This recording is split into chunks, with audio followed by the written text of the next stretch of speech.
Hello, I'm Ron Fox. My parents were married in 1942 in North London. Dad was a toolmaker, a reserved occupation, and in the Home Guard. In April 1944, my older sister Brenda was born, and it was decided that mother and baby should be evacuated to relatives in Berkshire. These are extracts from Dad's letters to Mum while she was there. Tuesday, the 18th of July 1944. Darling, everything is okay here. The buzz bombs have been less worrying. Today we had a few warnings, and during the night, but I didn't hear any bangs, so they must have been some distance away. I'm looking forward to seeing you again. I can hardly wait. I think it would be best if I came on my bike, as the trains appear to be packed, and if I wanted to come down at the weekend, it would be almost impossible to catch one. They say it was murder at Paddington last Saturday. People were literally fighting to get on. What has made it much worse is the evacuation coinciding with the holidays. Some are going away, whilst others are going down for the weekend to see their children. On top of that, there are fewer trains. Well, I'm thinking of getting rid of Timo, so if I make up my mind, this will be a good opportunity. I think it would be for the best, as he leads a proper dog's life and appears to miss you very much. But as he didn't get much attention before you went, I don't think it makes much difference. The garden is doing very well. I should have some beans ready for picking by the end of the week. They seem to have come on very quickly. Also, the carnations have started flowering. There should be a very good show. I'm enclosing 2 letters which came during the last couple of days. I opened the one from Anscombe, and I'm not apologising. You know why. Well, Glad has finished another coat for baby. I'll bring that down with me when I come again. I thanked her for the other and told her you thought it was very nice. She asked me what you were making, so I told her you were trying to finish that jacket. She said it was a waste of time. I started by telling her that you wanted it for the winter and you were trying to get it finished by then. I've seen about the HSA, nothing doing though. It takes time and we will have to wait. I'm sending off the other tonight if I'm not too late writing this letter. I noticed when I looked at my ration book that I had my month's tea, so Mrs. Scarlett didn't get any for me. If I had known that before, I would have brought some with me. I certainly will next time, as I have plenty. The weather has been very good this week here. Made me wish I had stayed the extra week. Still, I've got that to come. I thought about coming down next weekend, if the weather is okay, and having the rest of my holiday. That is, if your aunt will have me. If not, the following week. What do you think? Goodbye, darling, till we meet again. All my love.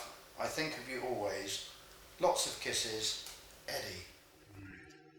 Monday, the 31st of July. Darling, I got back okay. The train stopped at Kirkbury, Newbury, Reading and Ealing, which wasn't too bad. It made very good time between stops and we got in at 9:10, but I had to wait for a bus at Kilburn Park, so eventually arrived home at 10:10. The buzz bombs seemed to have been pretty bad on Sunday. There was another one on the Spaniards.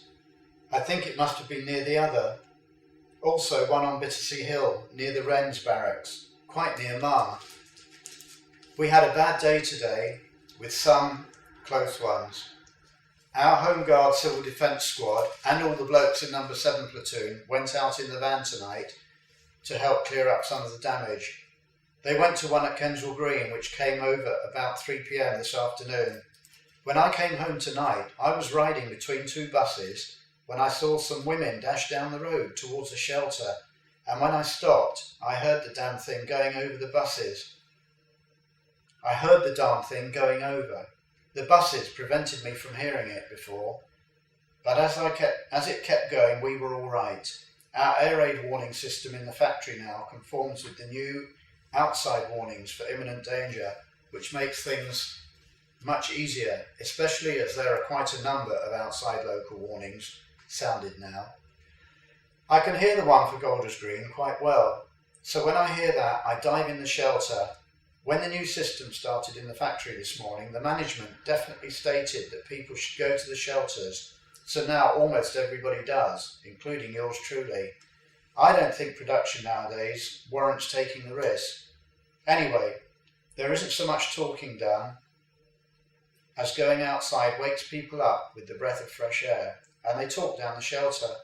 We don't stay down longer than necessary. Well, that's enough about that. I missed you very much last night, but slept well as it was fairly quiet. The weather is terrible. I'm glad I didn't take that week's holiday as I suggested. I think I'd better forget about it and just have a few weekends if you have to stay down there much longer. I hope to do the photos tomorrow night. If I do, I will see about sending you some. I have also got some more orders for those I did for Cyril at work, which will help to pay for the stuff. I want to finish that film in the camera, but can't find any subjects. Best to leave it, I suppose, and use it up on Brenda. Well, I must finish now. I feel very tired. I can't think of anything else to write. Cheerio, darling. Lots of love and kisses, Eddie. Tuesday, the 8th of August. Dear Dorothy, I arrived home okay at 11 p.m. I got in just on the hour, so I managed the run in good time. I didn't stop except to put my lights on, which didn't take long. I was pretty tired and I didn't get to bed till gone 12.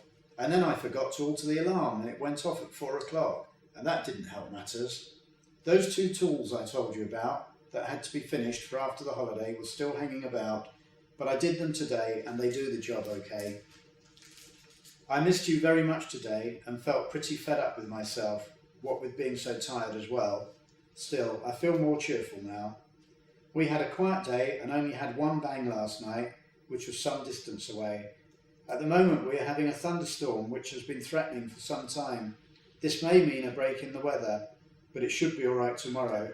The house is okay and the garden is like a wilderness of tropical vegetation, which seems to be twice as big as before. I expect it's the rain and the warm weather. I will see about the HSA and the other business tomorrow. I went round to Mother's tonight and couldn't get much done. She said that Art didn't turn up till 4:30 a.m. when he went round to Eileen's this time. They're getting pretty wild about it, but I told them it was only to be expected with the present state of affairs. I blamed it on the war, and they shut up then. Well, I can't think of much else to say, and I'll write again shortly. All my love, Eddie.